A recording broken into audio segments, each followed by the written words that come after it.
नमस्कार मित्रांनो, मी सचिन आणि आज मी आहे रत्नागिरीच्या मिऱ्या बीचवरती. मिऱ्या बीच जो आहे तो बंदर आहे आणि या समोर जे बघतायत ना त्या सगळ्या मासेमाऱ्यांच्या बोटी लागलेल्या आहेत आणि तो जो डोंगर आहे त्यावरती एक लाईट हाऊस आहे आणि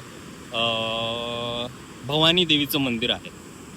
ठीक आहे. आणि थोडं जर तुम्ही या बाजूला असं कटाक्ष टाकला तर तुम्हाला दिसतं हे उडालेलं जहाज. किती मोठं आहे बघा, इथून तर पूर्ण इथपर्यंत.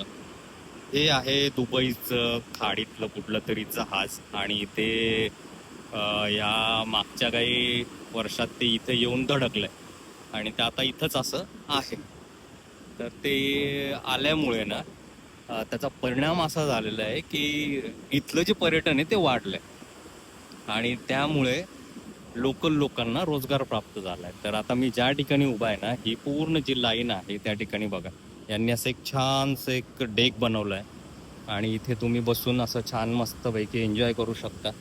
हे यांची वाडी आहे आणि या वाडीमध्ये त्यांनी असं एक छानसं असा डेक बनवला आहे. इथून तुम्हाला व्ह्यू जो आहे तो अतिशय सुंदर असा भेटणार आहे आणि लाटा बघा, किती किती सुंदर अशा लाटा येत आहेत. हे बघा, हा रस्ता आहे. जर तुम्ही रत्नागिरीत असाल किंवा माहिती असेल तुम्हाला तर मिऱ्या बीच जवळ अडकलेलं बोट किंवा अडकलेलं जहाज कुठे आहे विचारलं तर तुम्हाला कुणीही इथपर्यंत आणून सोडू शकते. इतकं साधे सरळ लोक आहेत इथले, कोकणची माणसं साधी बोळे. तर हे आहे असं जहाज. असंच एक जहाज जे होतं ना ते अलिबागच्या वरसोली बीचवरती अडकलं होतं. ते यापेक्षा छोटं होतं आणि ते लाकडी जहाज होतं आणि हे आहे लोखंडी जहाज. ते माहीत नाही आता याचं काय मटेरियल असतं ते, पण खूप सुंदर आहे. याच्यामुळे जो बीचला एक वेगळीच सुंदरता लाभली ना ती अवर्णनीय आहे. म्हणजे तुम्ही येऊन नक्की व्हिजिट करावी अशी ही एक जागा आहे रत्नागिरीतली.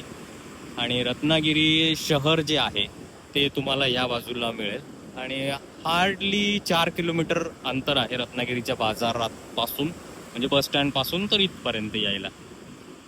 तर हे असं आहे एकंदरीत. तर या, व्हिजिट करा.